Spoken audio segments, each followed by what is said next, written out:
A paz do Senhor Jesus para você, que alegria, que satisfação é recebê-lo aqui em nosso canal em mais esta semana, para desta vez discutirmos a lição 2 da revista Lições Bíblicas da CPAD do terceiro trimestre de 2020, que está estudando os princípios divinos em tempos de crise, mais especificamente um estudo sobre os livros de Esdras e Neemias e todo o processo de restauração da nação de Israel depois do cativeiro babilônico. E hoje nós estudaremos a lição de número 2, Despertamento Espiritual, um Milagre. E para tanto, eu gostaria de convidar você para fazermos a leitura dos dois textos bíblicos da lição. A leitura bíblica em classe tem dois textos bíblicos. O primeiro no livro de Esdras, no capítulo 1, do versículo 1 ao versículo 7, depois Neemias, capítulo 1, do versículo 1 até o versículo 3. Vamos acompanhar a leitura. Esdras, capítulo 1, versículo 1.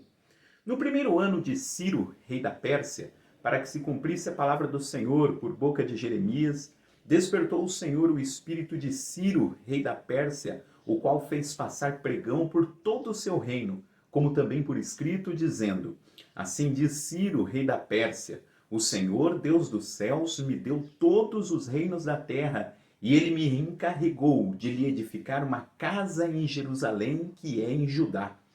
Quem há entre vós de todo o seu povo, seja seu Deus com ele, e suba a Jerusalém, que é em Judá, e edifique a casa do Senhor, Deus de Israel. Ele é o Deus que habita em Jerusalém.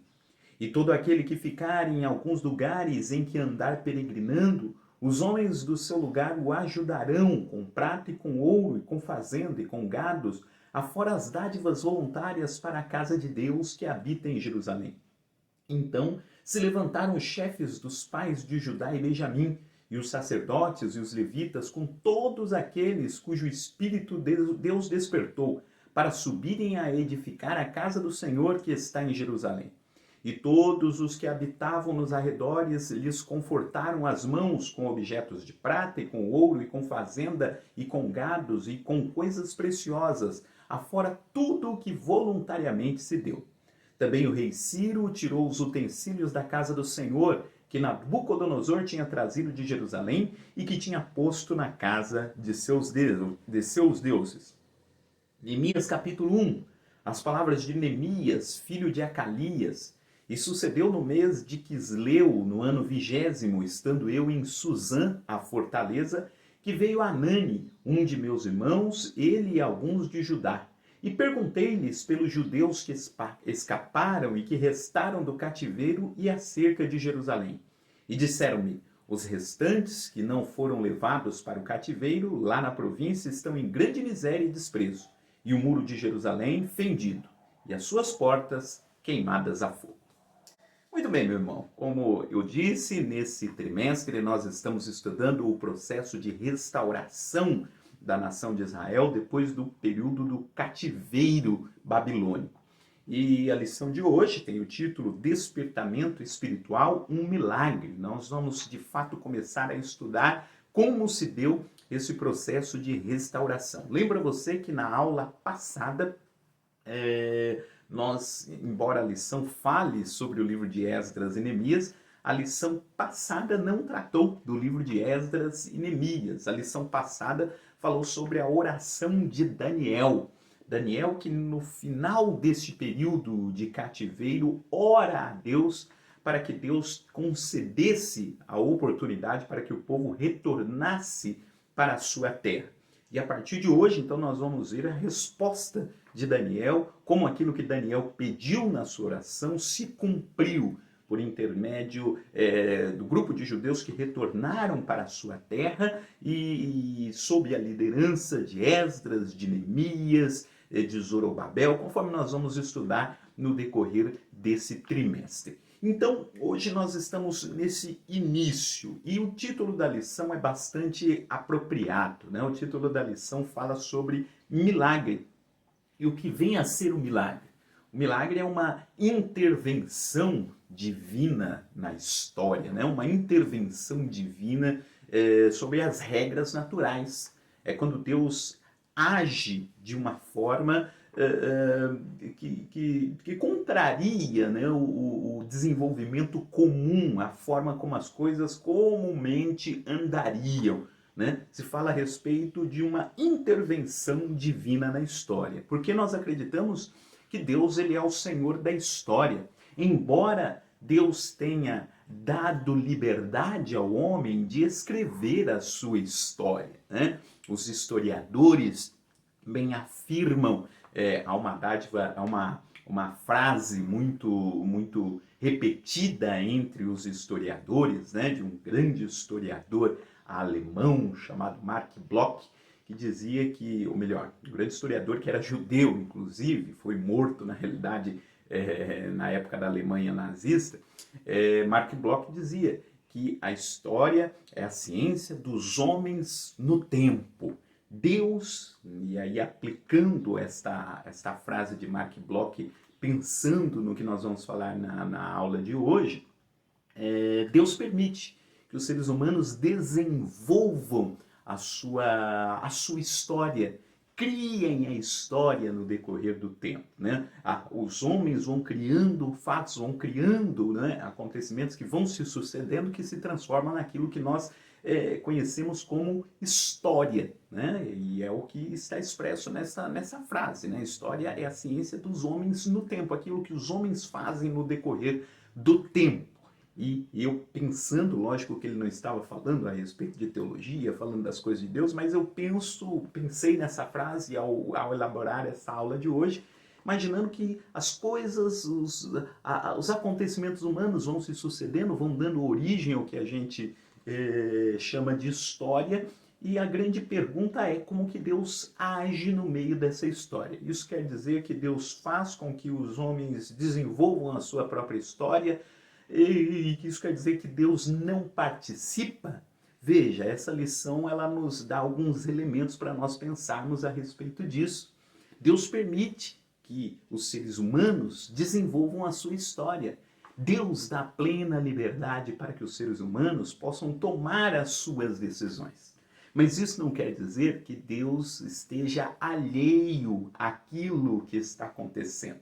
Isso não quer dizer que Deus não esteja no comando de todas as coisas e que possa intervir na hora em que Ele quer, da maneira como Ele quer, né? Que é o que nós entendemos por milagres. Então, nós acreditamos que, embora os seres humanos eles tenham essa liberdade de construir a sua história, em determinados momentos, essa é a nossa crença, Deus ele intervém, Deus ele não perde o comando do todo daquilo que está acontecendo na história. E essa lição de hoje mostra isso para nós. Então vamos pensar na história do povo judeu naquele momento. E por que a lição fala a respeito de milagre? Como é que os acontecimentos históricos estavam se desenvolvendo naquele momento? Como é que os acontecimentos históricos estavam se sucedendo ali? Como nós já falamos na lição passada, os judeus eles tinham passado por um longo período de um cativeiro babilônico. Os judeus eles foram tirados da sua terra pelo Império Babilônico. Então o Império Babilônico ele começou a crescer, a crescer, a crescer, e ele começou a dominar várias nações e em determinado momento invadiu Judá, né, o Reino do Sul, e levou o povo em cativeiro lá para a Babilônia. E desde então, durante esse período de algumas décadas, este povo que teve o seu templo destruído, nós frisamos isso na aula passada, o templo era um lugar de adoração, era o símbolo máximo da presença de Deus ali com o seu povo. Esse templo foi destruído, os judeus foram deportados, foram levados lá para a Babilônia, lá tiveram que conviver com povos com outras línguas, com outros deuses, com outra cultura, né? E tiveram que sobreviver ali naquele contexto totalmente diferente daqueles que eles viviam em Jerusalém. Nessa época do cativeiro, Deus levantou alguns profetas. Deus levantou o profeta Ezequiel, Deus levantou o profeta Daniel, e havia uma promessa, havia uma profecia de que aquele cativeiro duraria por 70 anos. E aí é o contexto da lição passada. Daniel lendo essas profecias lá do profeta Jeremias e vendo que o cativeiro duraria 70 anos, ele chega à conclusão de que esses 70 anos estavam se cumprindo e ora para que Deus pudesse fazer a intervenção. No entanto, qual era o contexto político mundial nesse momento? O que estava acontecendo nesse período? Não existia nenhuma perspectiva para que esse movimento de retorno do povo acontecesse. No entanto, o que houve, né? A Babilônia, ela era governada por Nabucodonosor. Depois Nabucodonosor morreu, e o seu sucessor não conseguiu dar continuidade ao império da mesma forma como ele dava, e aí, por conta de todo o contexto mundial na época, surge uma nova potência, né? Que é a potência dos persas. Os persas se uniram aos medos, e aí surgiu o Império Medo-Persa, né? Que saíram conquistando tudo que a Babilônia anteriormente tinha conquistado. E quem estava à frente dessas conquistas todas era Ciro. E Ciro então chegou conquistando tudo, né? Passando por cima de tudo aquilo que a Babilônia tinha anteriormente conquistado, invadiu a própria Babilônia, né? Há um relato no livro Daniel bastante vívido de como aconteceu isso, né? Aquele jantar onde estava todo mundo comemorando e Deus se manifesta ali. Enfim, o Ciro conquista e derruba o poder da Babilônia, e lá na região da Babilônia ele institui Dário como grande governador ali do que antes pertencia à Babilônia. E aí a situação toda muda, a situação toda se transforma naquele contexto. Agora o povo estava sob o domínio não mais dos babilônicos, estava sob o domínio dos medo-persas. E os medo-persas, sob o comando de Ciro, tinham uma política diferente dos babilônicos. Os babilônicos tinham a política de trazer os povos dominados para dentro da Babilônia. E os medo-persas, sob o comando de Ciro, tinham a política de deixar com que o povo retornasse para a sua terra, adorasse aos seus deuses, construíssem os seus templos normalmente, desde que ele pagasse o imposto e desde que ele fosse submisso em tudo. Essa era a diferença. E isso permitiu com que esse povo retornasse para a sua terra. Bom, e aí que é a grande questão que eu quero tratar na lição de hoje. Onde é que está o milagre? Porque a gente poderia olhar para esta situação toda e dizer que sorte que teve o povo, né? Que sorte que mudou o contexto mundial, que mudou o contexto internacional, e que sorte que agora existia um novo império que tinha uma política diferente e que, por conta dessa política diferente, permitiu que o povo retornasse para a sua terra. Que bom para ele, né? E se nós pensarmos apenas desta forma, às vezes podemos ter a impressão de que Deus estava dependendo desta circunstância, né? Olha, Deus até queria libertar o povo de Israel, mas por sorte levantou-se lá o Ciro, e aí agora Deus pôde trazer novamente o seu povo para a sua terra, né? E quando a gente vai para o texto bíblico apresenta uma outra versão, né, do que aconteceu. O texto bíblico diz que Deus usou Ciro para que Ciro proclamasse esse édito para permitir que o povo retornasse para a sua terra. E aí é uma questão que nós até comentamos na aula passada. Foi a intervenção de Deus ou foram as circunstâncias políticas? E aqui que é a grande chave para nós entendermos um milagre que é apresentado aqui nessa lição de hoje. Deus, ele não está refém das circunstâncias históricas, das circunstâncias políticas, de qualquer tipo de circunstância que aconteça aqui na Terra. Deus permite que as circunstâncias na Terra se desenvolvam. Tanto é que o povo só estava no cativeiro por conta das escolhas do próprio povo de Judá no decorrer dos anos. Se o povo tivesse obedecido a Deus o tempo todo, o próprio povo sabia disso, que eles não teriam ido para o cativeiro. Ou seja, Deus permite que a história vá se sucedendo. Mas Deus, quando Ele quer intervir nessa história, Ele intervém independente de qual seja o contexto. Porque talvez a grande pergunta aqui para quem estivesse ali naquele contexto lá da Babilônia é o seguinte: tá na hora de Deus restaurar, mas como que Deus vai restaurar tendo o Império Babilônico tão forte que jamais vai impedir que o povo retorne para a sua terra? E aí Deus olharia para essa situação e dizia: e quem disse que o Império Babilônico é um problema para mim? Eu uso Ciro, que é o outro que está ali. E se não tivesse Ciro, Deus providenciaria outra forma. Deus conseguiria levar o povo de volta, independente do que tivesse acontecendo ali no contexto internacional, no contexto político. Ou seja, o que Deus quis demonstrar é que a Babilônia era um grande problema para o povo, mas não era problema algum para Deus. O medo do Império Medo-Persa podia ser um problema para o povo, mas não era um problema nenhum para Deus. Ou seja, Deus, ele intervém nas circunstâncias. Então veja, está se levantando lá o Império Medo-Persa, está se levantando Ciro, e aí Deus olha para Ciro e diz assim: ótimo, eu quero cumprir o meu plano, eu vou usar ele. Ele está surgindo aí no contexto internacional, no contexto político, pois ele vai ser uma das minhas ferramentas para fazer com que os meus propósitos se cumpram. Ou seja, as circunstâncias que aparecem no meio da história não são um impedimento para que Deus haja. Porque nós estamos submetidos àquilo que acontece na história, mas Deus não está. E Deus consegue agir na história sem estar submetido àquilo que acontece na história.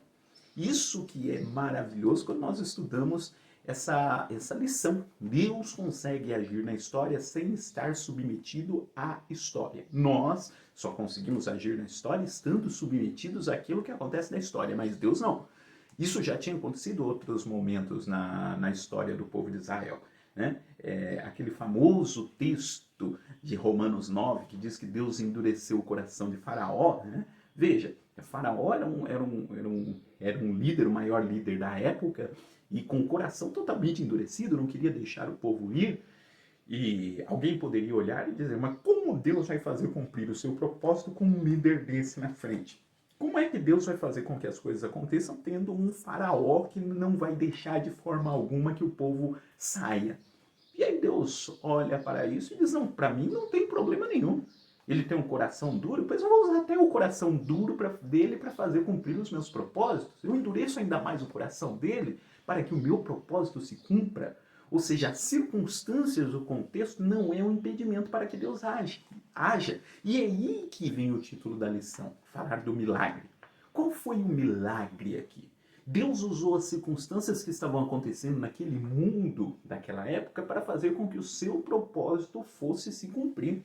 Quem iria imaginar, em pleno auge do Império Babilônico, que surgiria um novo império com uma política totalmente diferente, que daria um destino totalmente diferente para aquele povo? Ninguém imaginaria.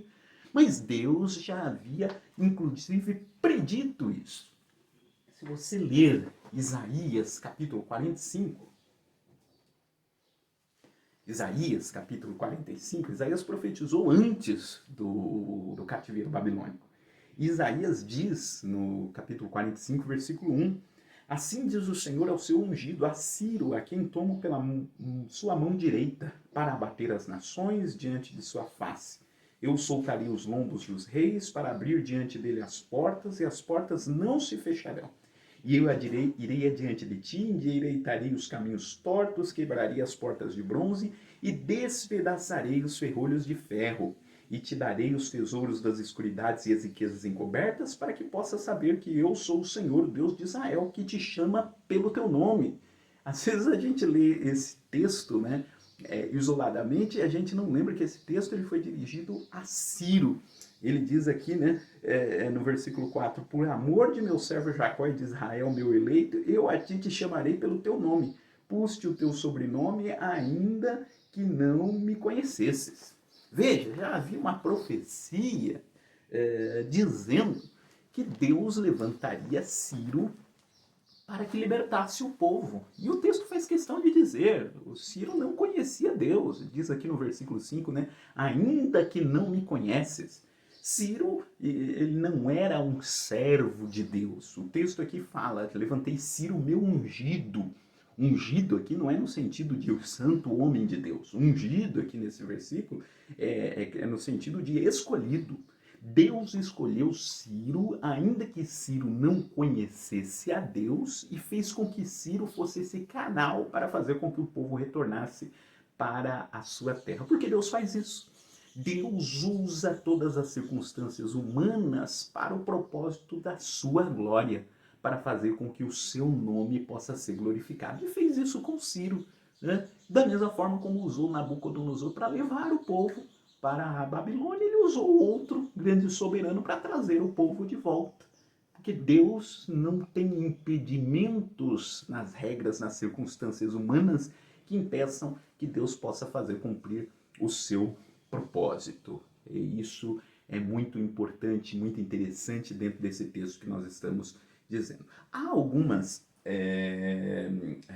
alguns registros históricos desta época que dizem que Ciro ele era alguém que acreditava nos deuses de todas as nações. Então Ciro ele tinha a seguinte mentalidade: ele ajudaria os deuses de todas as outras nações. Lembre-se que não era só Israel que estava subjugado pelos babilônicos, existiam outras nações. E Ciro acreditava que se ele beneficiasse os deuses das nações todas, esses deuses o beneficiariam.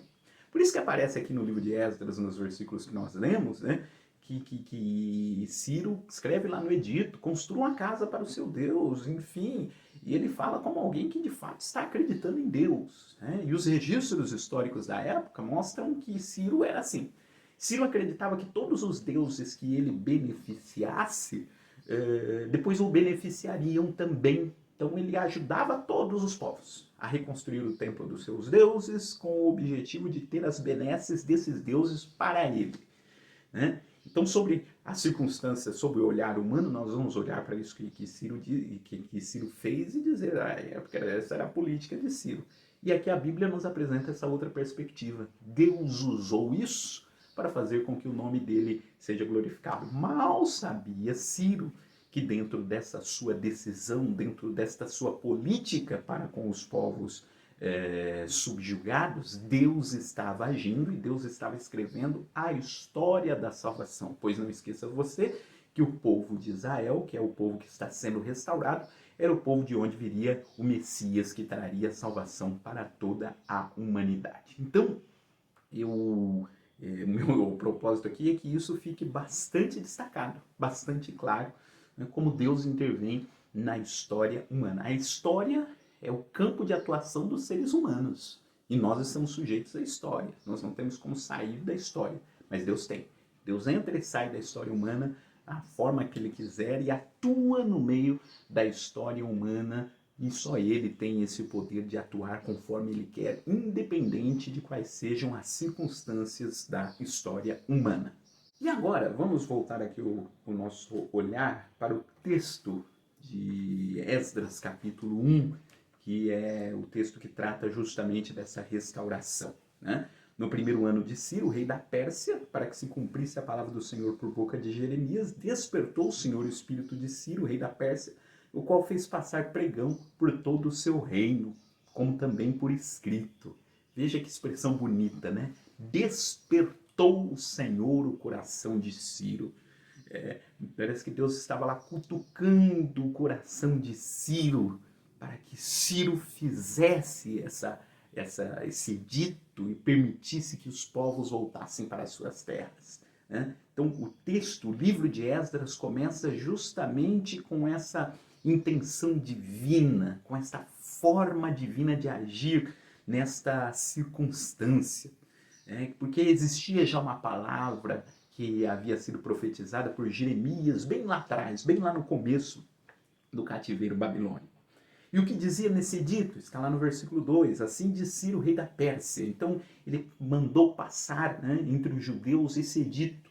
O Senhor Deus dos céus me deu todos os reinos da terra. E ele me encarregou de lhe edificar uma casa em Jerusalém, que é em Judá. Ou seja, aquilo que nós comentamos lá atrás, né? Essa mentalidade de Ciro, né? De que ele deveria cooperar com os deuses, inclusive cooperar com o Deus de Israel. E ele me encarregou de lhe edificar uma casa em Jerusalém, que é em Judá. E quem há entre vós que dentre de todo o seu povo seja seu Deus com ele, suba a Jerusalém, que é em Judá, e edifique a casa do Senhor, Deus de Israel. Ele é o Deus que habita em Jerusalém. Então ele não apenas permite esse retorno, mas como o incentiva também.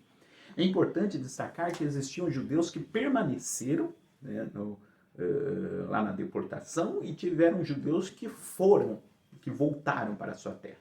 E voltar para a sua terra ali não era algo assim tão simples, era uma viagem que demandava pelo menos 4 meses, as estradas não eram estradas tão seguras, então quem se propunha a retornar tinha que estar convicto do que estava fazendo.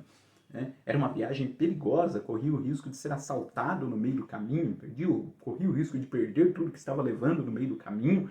Era uma estrada longa, eram 4 meses de viagem para voltar para lá.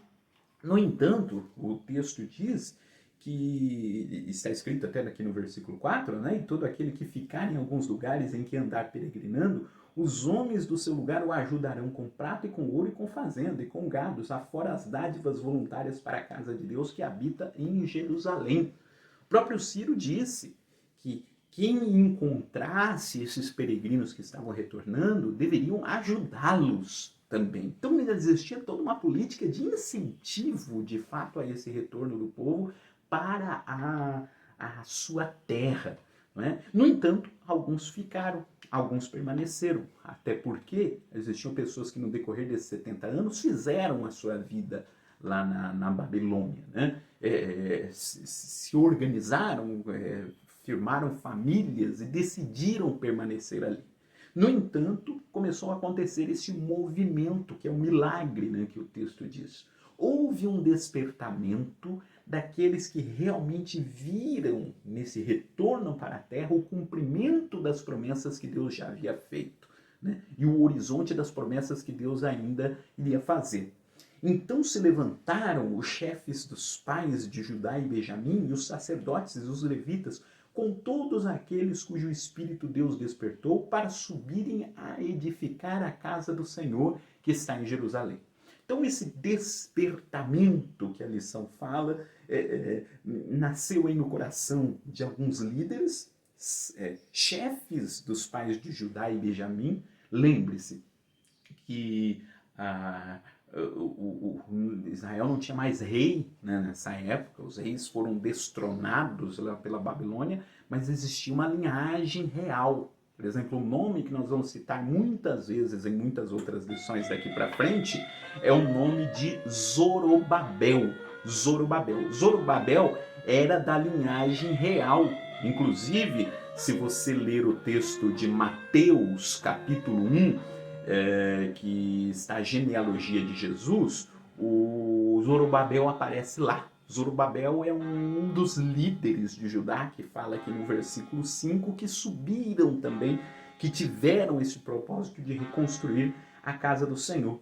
Então, foi algo que surgiu entre os líderes de Judá e Benjamim, os sacerdotes, né? Depois vai aparecer aqui a figura de Josué, o sacerdote, vai aparecer no decorrer das lições, e os levitas, que eram os responsáveis por todo o trabalho, né, do templo do Senhor. Então Deus despertou o espírito dessas pessoas para que eles subissem a Jerusalém e reedificassem a sua casa.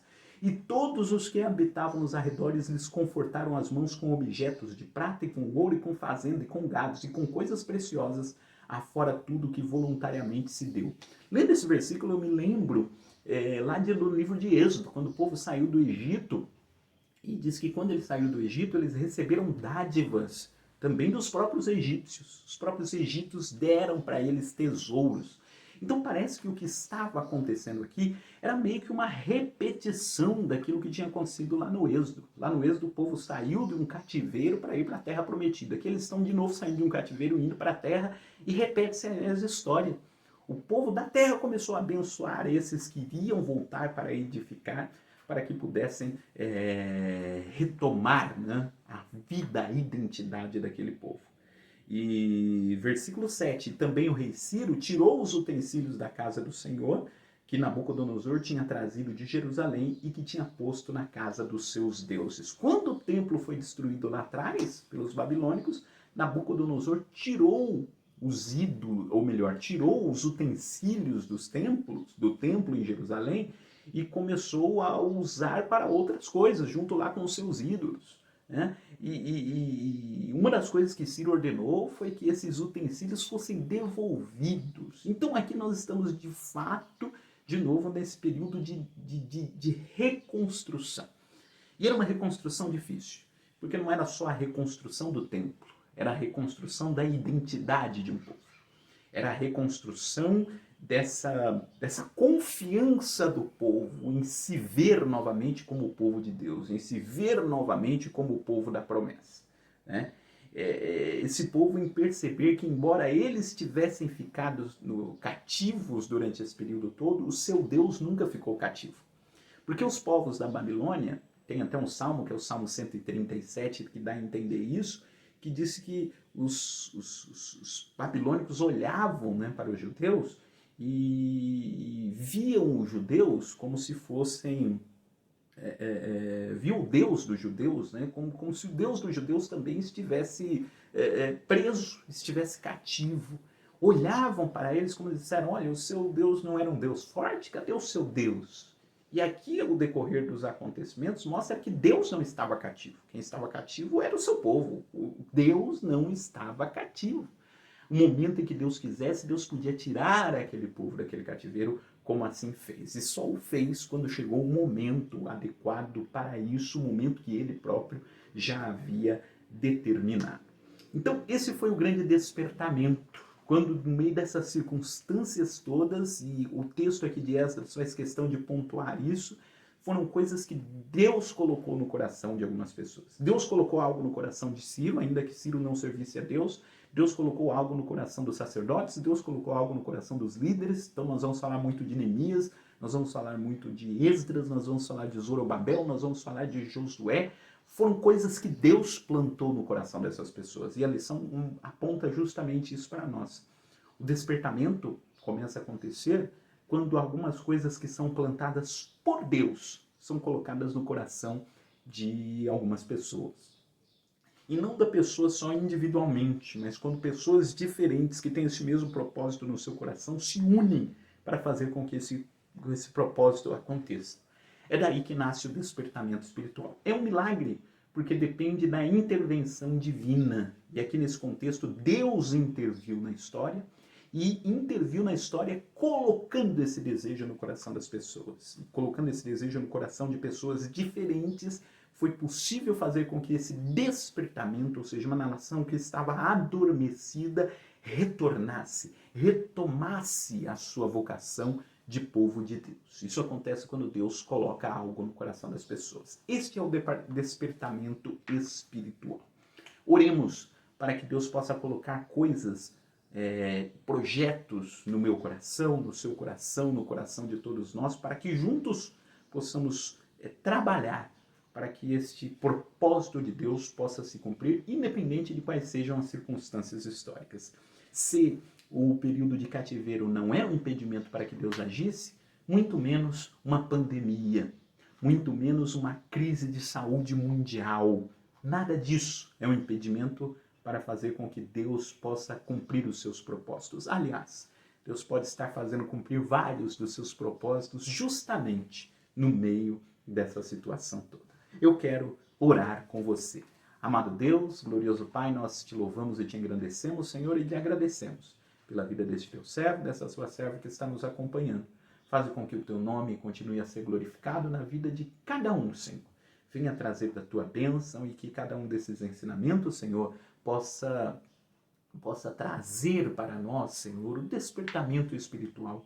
Venha plantar coisas nos nossos corações, Senhor, e fazendo com que assim o teu nome seja glorificado e louvado. É o nosso pedido em nome de Jesus. Amém.